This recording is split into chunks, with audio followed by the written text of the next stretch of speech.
Everyone. ఈ వీడియోలోని distributed system నుండి మెసేజ్ పాసింగ్ సిస్టమ్ నుండి features of message passing system గురించి తెలుసుకుందాం. మెసేజ్ పాసింగ్ సిస్టమ్ తెలిసే ముందు అందరికీ first of all distributed systems అంటే ఏంటో తెలుసుకోవాలి. ఆల్రెడీ ప్రీవియస్ క్లాస్లో నేను చెప్పాను, ఎవరైనా చూడనట్టయితే చూడండి. మెసేజ్ పాసింగ్ సిస్టమ్ అనేది ఫర్ ఎగ్జాంపుల్ ఇన్ డిస్ట్రిబ్యూటెడ్ సిస్టంలోనే ఏంటి అంటే ఇప్పుడు నెంబర్ ఆఫ్ సిస్టమ్స్ అనేవి ఒక సింగిల్ నెట్వర్క్కి కనెక్ట్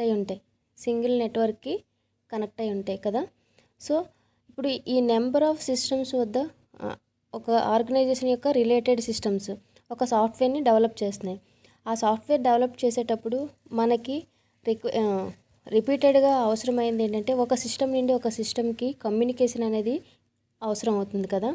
సో ఆ కమ్యూనికేషన్నే మన ఇక్కడ కమ్యూనికేషన్ ఏదైనా మెసేజ్ రూపంలోనే పాస్ అవుతుంది ఒక సిస్టమ్ నుండి వేరే సిస్టమ్కి. దాన్నే మెసేజ్ పాసింగ్ సిస్టమ్ అని అంటాం అనమాట. ఎగ్జాంపుల్ చూడండి, ప్రాసెసర్ 1 ప్రాసెసర్ 2 ఉన్నాయి కదా. సో ప్రాసెసర్ 1 నుండి మనం రిక్వెస్ట్ పంపించాం, ప్రాసెసర్ 2 నుండి రెస్పాన్స్ అవుతుంది. రిక్వెస్ట్ అంటే మనం ఇన్ఫర్మేషన్ని గ్యాదర్ చేయడానికి ఒక మెసేజ్ సెండ్ చేయడం అనమాట. నెక్స్ట్ రెస్పాన్స్ అంటే మనకి ఆన్సర్ అనేది, అంటే ఏదైతే రిక్వెస్ట్ పంపించామో దాని రిలేటెడ్ ఆన్సర్ అనేది మనకి పంపిస్తుంది. ఇలా మనం ఈచ్ అండ్ ఎవ్రీ కూడా మెసేజ్ రూపంలోనే షేర్ అవుతుంది. సో అందుకోసం మెసేజ్ పాసింగ్ సిస్టమ్ అని కాల్ చేస్తాం. సో ఈ మెసేజ్ పాసింగ్ సిస్టంలోని కొన్ని ఫీచర్స్ అనేవి ఉన్నాయి, advantages.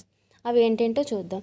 Features of message passing system. First one, simplicity అంటే ఏంటంటే simple and easy to use and simple and clear semantic of IPS protocol of message passing making it easy.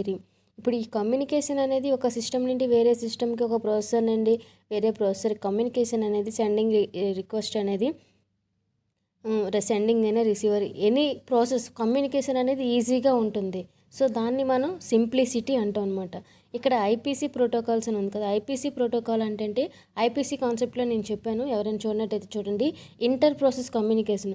ఇప్పుడు inter process communication అంటే ఏంటంటే ఇలా process ఒక system నుండి వేరే సిస్టమ్కి కమ్యూనికేట్ చేస్తాం కదా. సో దీన్నే సింపుల్గా ఇంటర్ ప్రాసెస్ కమ్యూనికేషన్ అని కాల్ చేస్తాం. ఇది సింప్లిసిటీ మీనింగ్. నెక్స్ట్ యూనిఫామ్ సిమెంటిక్లోని 2 టైప్స్ కమ్యూనికేషన్స్ ఉంటాయి. ఫస్ట్ వన్ ఏంటి అంటే లోకల్, సెకండ్ వన్ ఏంటి అంటే రిమోట్. లోకల్ అంటే ఏంటి అంటే విత్ ఇన్ ది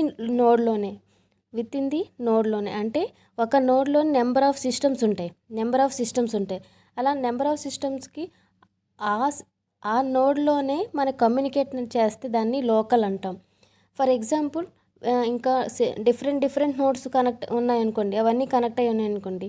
ఇప్పుడు మనం ఈ నోడ్లో ఉన్న సిస్టమ్ అనేది వేరే నోడ్కి కానీ వేరే నోడ్స్కి ఏ నోడ్కైనా కమ్యూనికేట్ అయితే దాన్ని రిమోట్ అంటామంట. లోకల్లోకి రిమోట్కి డిఫరెన్స్. విత్ ఇన్ ది నోడ్లో ఉన్న సిస్టమ్స్ అన్నీ కమ్యూనికేట్ అయితే దాన్ని లోకల్ అంటాం. లేదు డిఫరెంట్ అదర్ నోడ్స్కి కనెక్ట్ అయ్యి ఉంటే సిస్టమ్స్ కమ్యూనికేట్ చేస్తే దాన్ని రిమోట్ అంటాము.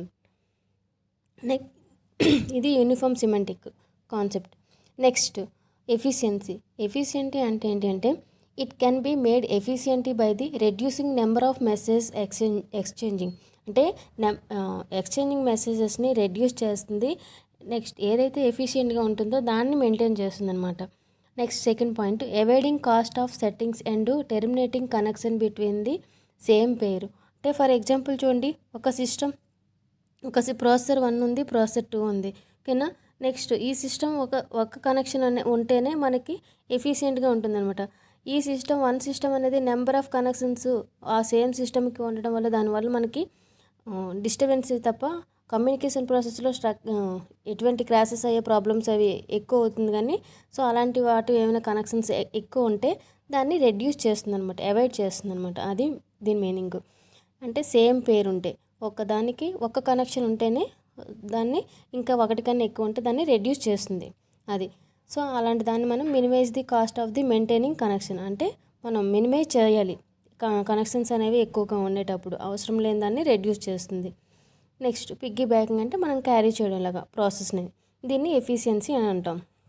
నెక్స్ట్ వన్ ఏంటి అంటే reliability meaning Distributed system is prone to node crashes or communicate link failure resulting into loss of data. అంటే కొన్ని సిచ్యువేషన్స్లో మనం డేటా కమ్యూనికేషన్ అవుతుంది కదా, కమ్యూనికేషన్ అయ్యేటప్పుడు ఏమవుతుంది అంటే క్రాషెస్ అవుతుంటాయి.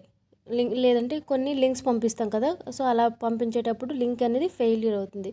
సో అలాంటి ప్రాబ్లమ్స్ని ఇది హ్యాండిల్ చేస్తుంది. సో అందుకోసం రిలయబిలిటీ అంటాం. Next, duplicate messages capable of detecting and handling updating